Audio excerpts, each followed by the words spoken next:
നോക്കൂ, നമ്മുടെ മുൻപത്തെ വിഷയം നിങ്ങൾ ഇന്ന് എല്ലാവരും കണ്ടു കാണും.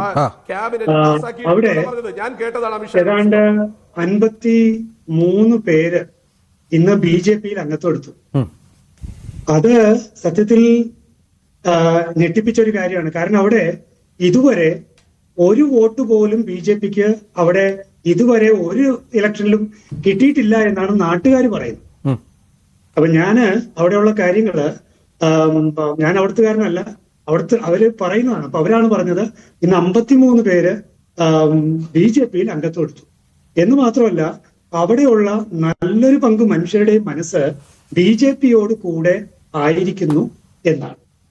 അപ്പോൾ സ്വാഭാവികമായിട്ടും എന്റെ മനസ്സിലുള്ള ചോദ്യം ഇതാണ്, എന്തുകൊണ്ട് അങ്ങനെ? ഇതുവരെ കോൺഗ്രസിനും CPM-നും മാറി മാറി വോട്ട് ചെയ്തുകൊണ്ടിരുന്ന ഒരു ജനത എന്തുകൊണ്ടാണ് ഇപ്പോൾ ഈ ഒരു രീതിയിലേക്ക് അവരുടെ ചിന്ത മാറിയത്? അവിടെയാണ് ഈ രാഷ്ട്രീയം വളരെ മോശമായി അങ്ങേയറ്റത്തെ ജീർണിച്ച അളിഞ്ഞ രാഷ്ട്രീയം കളിക്കുന്നവര് ജനത്തെ മടുപ്പിക്കുകയാണ്. ജനത്തെ മടുപ്പിച്ചു എന്നതാണ് ഈ വിഷയത്തിൽ. ഒന്ന് ആലോചിച്ച് നോക്കൂ, കിടപ്പാടം പോകുന്ന ഒരു സാഹചര്യം, ഇത്രയ്ക്ക് നിർണായകം ഒരു സാഹചര്യത്തിൽ ഇവിടെ ഇപ്പോ നിജേഷ് പറഞ്ഞ എന്താ, വിശാലമായ അവകാശ പോരാട്ടം. മനസ്സിലായോ? വിശാലമായ അവകാശ പോരാട്ടം. എന്താണ് ഈ വിശാലമായ അവകാശ പോരാട്ടം? അതായത് ഒരു മതത്തിൽ ഒരു നിയമം ഉണ്ടത്രേ. ആ നിയമം എല്ലാ നിയമങ്ങൾക്കും മുകളിലാക്കി വെക്കാനായി അവരങ്ങോട്ട് ഒരു നിയമം ഉണ്ടാക്കി, വഖഫ് ബിൽ 1995. എന്നിട്ട് വഖഫ് ബോർഡിലുള്ളവർക്ക് അങ്ങോട്ട് അമിത അധികാരം കൊടുത്തു. നിങ്ങൾക്ക് ഏതെങ്കിലും ലാൻഡ് വഖഫാണെന്ന് വിശ്വസിക്കാൻ കാരണമുണ്ടെങ്കിൽ ഇൻഫർമേഷൻ കളക്ട് ചെയ്ത് ഡിസൈഡ് ചെയ്തോന്ന പിടിച്ചെടുത്തോളാനാ. എന്നിട്ട് എന്ത് ചെയ്തു?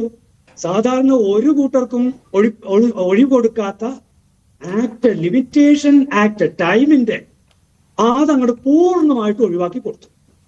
പിന്നെന്ത് ചെയ്തു? കോടതിയിൽ പോകാൻ പറ്റില്ല, സിവിൽ കോടതി പോകാൻ പറ്റില്ല. എവിടെ പോകണം?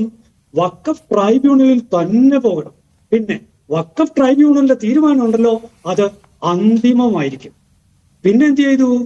152A അവിടെ പ്രത്യേകിച്ച് വേറൊരു സാധനം കൂടി കൊടുത്തു.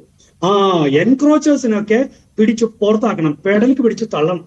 എൻക്രോച്ചേഴ്സിനൊക്കെ പുറത്താക്കണം. വിശാലമായ അവകാശ പോരാട്ടമാണ്, വിശാലമായ അവകാശ പോരാട്ടമാണ്.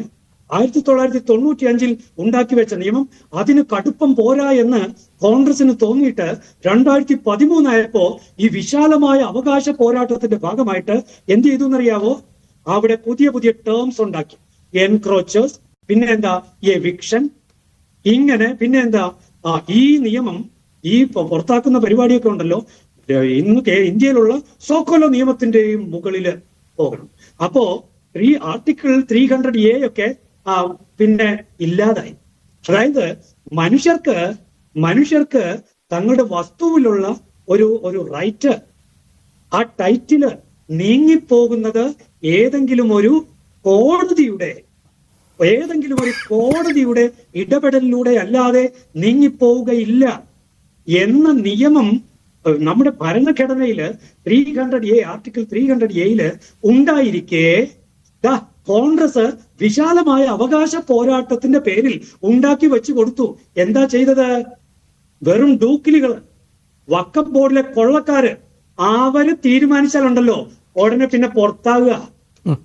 610 കുടുംബങ്ങളെ പുറത്താക്കാനായിട്ട് ഡൂക്കിലികൾക്ക്, ഒരു സെൻസും ഇല്ലാത്തവർക്ക്, തീവ്രവാദ മനസ്സുള്ളവർക്ക് ഈ കോൺഗ്രസ് ഗവൺമെന്റ് നിയമം ഉണ്ടാക്കി കൊടുത്തു, ആരെ വേണമെങ്കിലും പുറത്താക്കിക്കോളാൻ. അതിന്റെ ഫലമാണ് മുനമ്പത്തെ 610 കുടുംബങ്ങൾ അനുഭവിക്കുന്നത്. ഇങ്ങനെ വലിയൊരു ചതി കോൺഗ്രസ് ഈ നാടിനോട് ചെയ്തു വെച്ചിട്ട് അവസാനം പിന്നെ എന്തു പറ്റി? മുനമ്പത്തെ വിഷയം ശരിക്കങ്ങോട്ട് വന്നപ്പോ കോൺഗ്രസ് അടുത്ത ചതി പുറത്തെടുത്തു.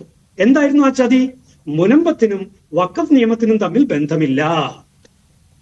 മുനമ്പക്കാര് വഖഫ് നിയമം കൊണ്ടല്ല ഇങ്ങനെ ആയിരിക്കുന്നതെന്നാണ് കോൺഗ്രസ് അടുത്ത ചതി പുറത്തെടുത്തത്. ഇതൊക്കെയാണ് അഴിഞ്ഞ രാഷ്ട്രീയം എന്ന് പറയുന്നത്, അഴിഞ്ഞ രാഷ്ട്രീയം. അപ്പോ ഏത് കൊച്ചു കുഞ്ഞിനും മനസ്സിലാകും വഖഫ് നിയമം എടുത്ത് വഖഫ് ബോർഡ് ഉപയോഗിച്ചതിലൂടെയാണ് മുനമ്പം ഇതുപോലെ ആയിട്ടുള്ളതെന്ന്. അല്ലെങ്കിൽ കോൺഗ്രസ്സുകാർ പറയട്ടെ ഏത് നിയമം ഇത് എങ്ങനെ ഉണ്ടായിന്ന്. അല്ലാതെ മുനമ്പം എന്താ സ്വയം വഖഫായിട്ട് മുനമ്പംകാരങ്ങോട് പ്രഖ്യാപിച്ചാണ്. ഇതൊക്കെയാണ് ചതി. വിശാലമായ അവകാശ പോരാട്ടമാണ്. ഇവർക്ക് ഒരു കൂട്ടർക്ക് മാത്രമേ അവകാശമുള്ളൂ ഇവിടെ. ഇതാണ് ഇവരുടെ പ്രശ്നം. ഇവരെ സംബന്ധിച്ച് ഒരു കൂട്ടർക്ക് മാത്രമേ അവകാശമുള്ളൂ. കർണാടകത്തിൽ കണ്ടല്ലോ, കർണാടകത്തിൽ ഈ ഇടക്ക് ഉള്ള കാര്യത്തിൽ നമ്മൾ നേരിട്ട് കാണുകയല്ലേ. കേരളത്തിൽ 80:20 കണ്ടല്ലോ. എവിടെ ഒരു കൂട്ടർക്ക് മാത്രമേ ഇവർക്ക് ഇവിടെ അവകാശമുള്ളൂ. ഇത് കണ്ടു മടുത്തു. ഇത് കണ്ട് ജനം മടുത്തുന്നേ. ജനം മടുത്തു. അവർ പിന്നെ എന്തു ചെയ്യണം?